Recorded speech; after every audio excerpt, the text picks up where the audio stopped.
빛 되신 주님의 말씀을 따르는 삶, 빛 되신 주님의 말씀을 따르는 삶, 이런 제목으로 함께 은혜 나누겠습니다. 예수님은 우리를 세상의 빛이라고 부르셨어요. 우리가 가는 곳에 세상의 어둠에 환한 빛이 비춰지는 거예요. 우리는 스스로 빛을 발하는 존재가 아니라 빛 대신 주님의 빛을 받아서 그 빛을 반사하는, 반사판과 같은 역할을 하는 세상의 빛입니다. 그러므로 세상을 환하게 비추려면 우리 자신이 먼저 예수님의 빛을 충분히 받아야 합니다. 오늘은 예수님께 구체적으로 빛을 어떻게 공급받는지, 그 구체적으로 예수님의 빛을 공급받는 법에 대하여 함께 말씀을 나누겠습니다. 오늘 읽은 말씀은 상당히 깁니다. 그래서 저도 이게 교회력에 이 말씀이 있어서 다른 본문을 택할까 하다가 이 본문이 가장 중심이기에 길지만 오늘 같이 말씀을 나누게 됐습니다. 오늘 예수님께서 하나님의 말씀을 우리에게 어떻게 적용하는지, 구체적으로 말씀을 적용하는 법에 대해서 알려주고 계십니다. 예수님은 율법 중에 6가지를 예를 들어서 이렇게 말씀을 적용하는 것이라고 알려주고 계십니다. 살인, 간음, 이혼, 맹세, 보상, 사랑에 관한 계명을 어떻게 적용할 것인가를 알려주십니다. 그 중에 오늘 4가지, 살인, 간음, 이혼, 맹세에 대한 말씀을 우리가 같이 읽었습니다. 예수님은 말씀이시고 우리를 비추시는 빛이십니다. 우리는 말씀의 빛이 어디까지 비춰야 할까요? 말씀의 빛이 여러분에게 와서 여러분의 어디까지를 비추고 있습니까? 예수님께서 말씀을 어떻게 적용해야 하는지를 알려주시기 전까지 사람들은 말씀의 빛을 겉껍데기, 행위에만 비췄습니다. 오늘 말씀 5장 21절을 보십시오. 옛사람에게 말한 바 살인하지 말라, 누구든지 살인하면 심판을 받게 되리라 하였다는 것을 너희가 들었으나, 과거 사람들은 빛을 겉껍데기에만 비췄습니다. 그 행위를 했느냐 하지 않았느냐. 했으면 죄인이고 안 했으면 의인입니다. 살인을 저지르면 죄인이고 살인을 저지르지 않으면 의인입니다. 그런데 예수님이 이 말씀의 빛을 행위가 아닌 껍데기를 뚫고 마음에 비춰보라고 하십니다. 살인하지 말라, 이 말씀을 마음에 비춰보니까 전혀 다른 말씀이 됩니다. 22절을 보세요. 나는 너희에게 이르노니 형제에게 노하는 자마다 심판을 받게 되고 형제를 대하여 라가라 하는 자는 공회에 잡혀가게 되고 미련한 놈이라 하는 자는 치욕불에 들어가게 되리라. 마음에 비춰보니까 살인하지 말라라는 말씀이 살인의 원인이 되는 분노를 다스리라 라는 말씀으로 들립니다. 또 살인의 또 다른 원인이 되는 남의 생명을 경시하는, 멸시하고 조롱하는 마음을 버리라 이렇게 적용이 됩니다. 라가라는 말은 헬라 말로 라카입니다. 뜻은 빈상자 이런 뜻입니다. 머리가 비었다는 겁니다. 그러니까 우리말로 하면 야 이 돌대가리야 이렇게 말하는 것입니다.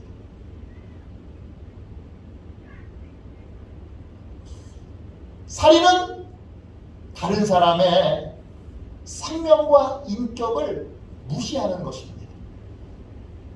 존중하지 않는 것입니다. 그러니까 다른 사람을 멸시하고 조롱하는 마음의 태도가 살인의 중요한 원인입니다. 우리 그것을 버려야 합니다. 또 미련한 놈이라고 부르게 되는데 그 미련하다라는 말은 헬라어로 모로스입니다. 뜻은 바보 멍청이란 뜻입니다. 살인의 또 다른 원인은 다른 사람을 멸시하게 만드는 나의 교만에 있습니다. 타인의 인격과 생명을 한없이 낮춰보는 교만이 살인의 또 다른 원인이 됩니다.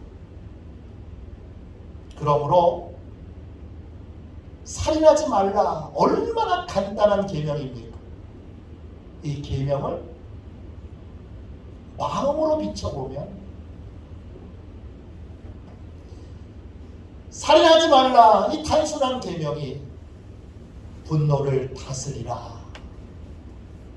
또 남을 멸시하거나 조롱하지 말라, 또 교만을 버리라, 이렇게 말씀이 적용됩니다. 이게 말씀의 빛을 마음에 받는 것입니다.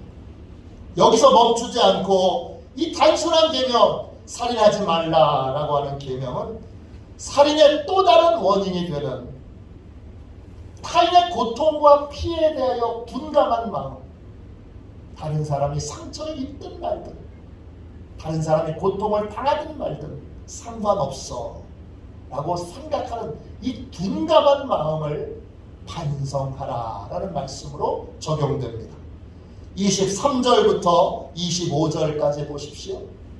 그러므로 예물을 제단에 드리려다가 거기서 내 형제에게 원망 들을 만한 일이 있는 것이 생각나거든 예물을 제단 앞에 두고 먼저 가서 형제와 화목하고 그 후에 와서 예물을 드리라. 너를 고발하는 자가 함께 길에 있을 때 급히 사화하라. 그 고발하는 자가 너를 재판관에게 내어주고 재판관이 옴니에게 내어주어 오게 가둘까 염려하라. 살인하지 말라 이 계명을 정서적인 피해를 주거나 금전적인 피해를 준 것에 대하여 타인에게 고통을 준 것에 대해서 피해를 준 것에 대해서 반성하라라는 말씀으로 들립니다. 타인의 고통과 상처에 대하여 깊은 책임감을 느끼며 살라라는 말씀으로 적용됩니다. 주님의 말씀의 빛을 겉껍데기인 우리의 행위에 둔다 그러면 우리는 빛을 발할 수 없습니다.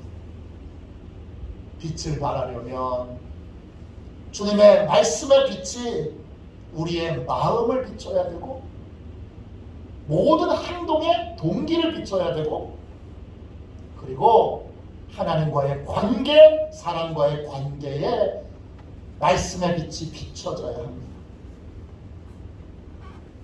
그러면 나는 아름다운 영혼으로 빚어집니다.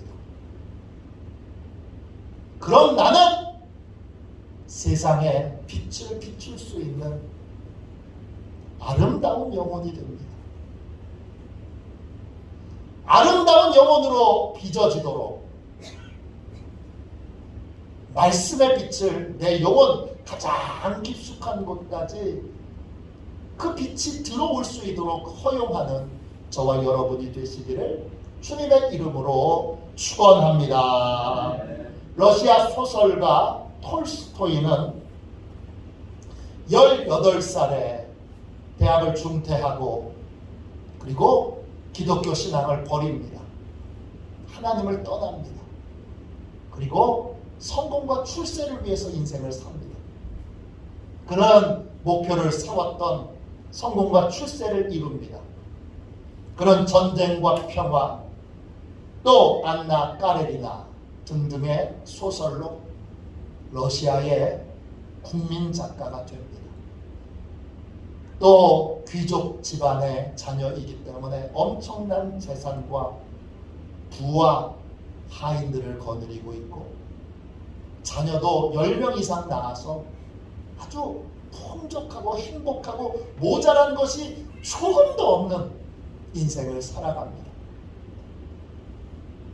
그런데 50대 초반 갑자기 그의 인생에 삶에 대한 깊은 회의감이 찾아옵니다. 세상에서 그렇게 꿈꾸고 바랬던 성공과 출세를 이뤘는데 이 모든 것이 헛되고 부질없다는 걸 알게 됩니다. 그는 자신의 인생이 거짓투성이고 이런 인생을 계속 살다가는 결국 지옥에 던져질 것을 생각하게 됩니다.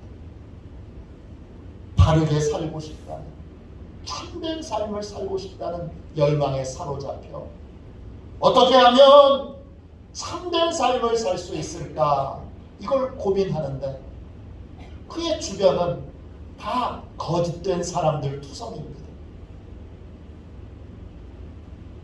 이 진실에 대한, 이 거룩한 삶에 대한 갈망으로 허덕이고 있던 어느 날 그는 숲을 거닐다가 빛으로 찾아오신 하나님을 만나게 됩니다.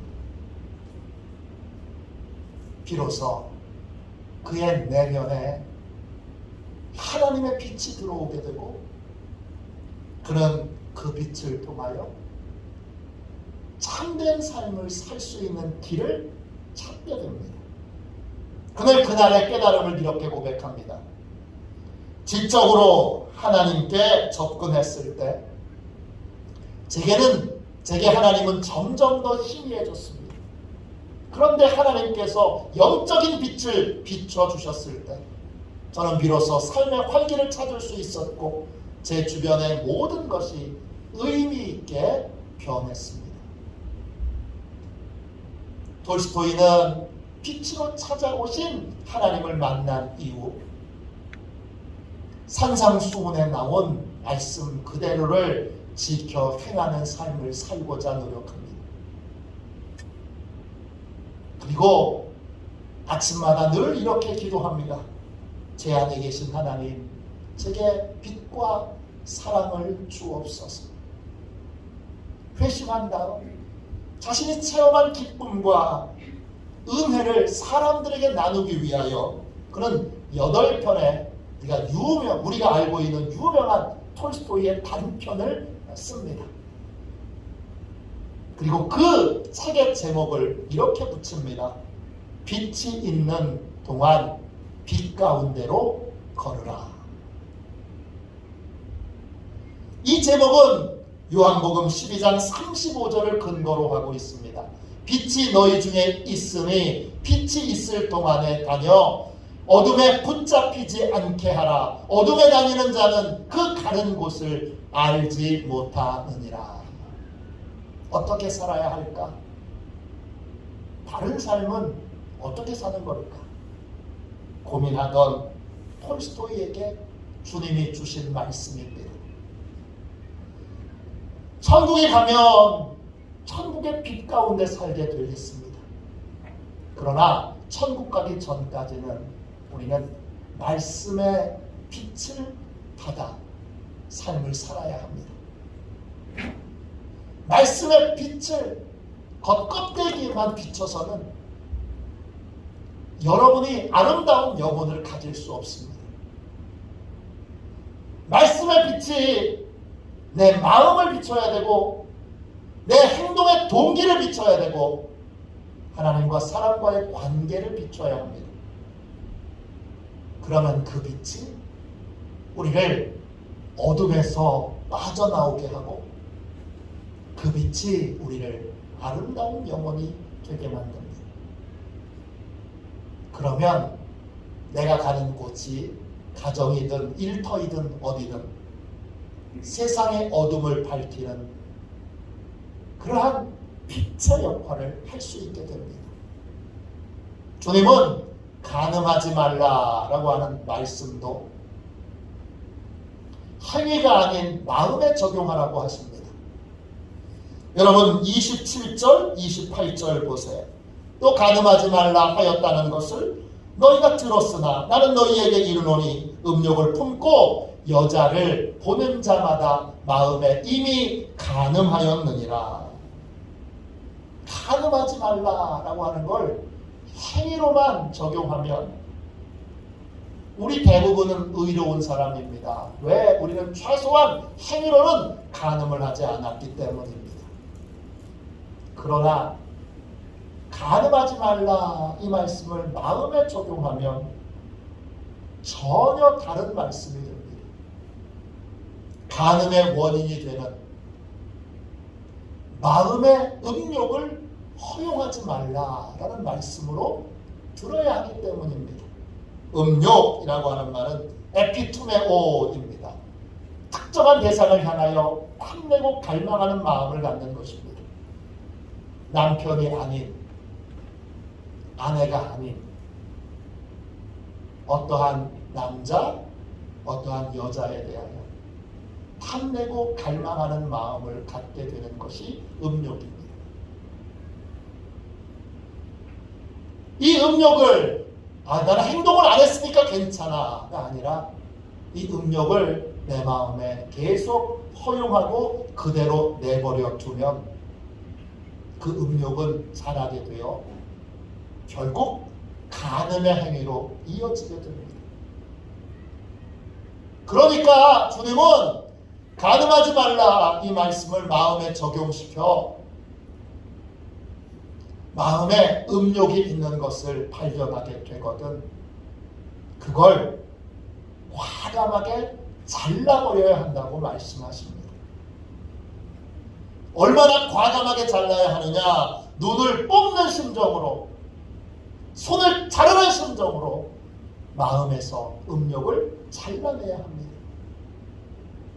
오늘 말씀 29절 30절 보세요. 이 말씀은 직접 눈을 뽑아내라는 말이 아니라 손을 잘라내라는 말이 아니라 그런 심정으로 마음을 배라는 마음의 할례를 행하라는 말씀입니다. 29절 보세요. 만일 내 오른손이 너를 실족하게 하거든 빼어내버리라.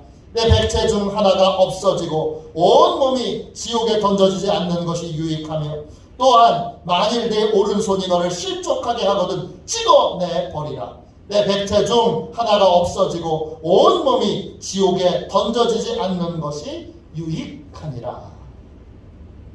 음욕의 마음이 우리 안에 머물러 있지 않도록 행위를 안 했으니까 괜찮아. 그런 사단의 말에 속지 말고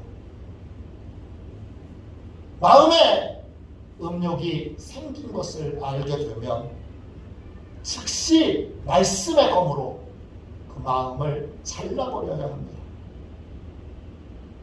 왜 잘라버려야 합니까? 마음에서 잘라버리지 않으면 반드시 행동으로 옮기게 되기 때문입니다. 노름에 미친 사람을 보십시오. 나는 다시는 노름을 안 해. 그리고 손을 자릅니다. 그런데 마음을 잘라버리지 않으면 어떻게 됩니까? 발가락에 파투창을 끼고 발가락으로 노름을 합니다. 육체만 잘라내는 것, 여러분 우리의 삶에 진정한 변화를 주지 못합니다. 그러므로 말씀의 빛이 우리의 마음을 비추어 주님의 뜻에 합당하지 않은 것들을 마음에서 잘라버려야 합니다. 마음의 할례를 행해야 합니다.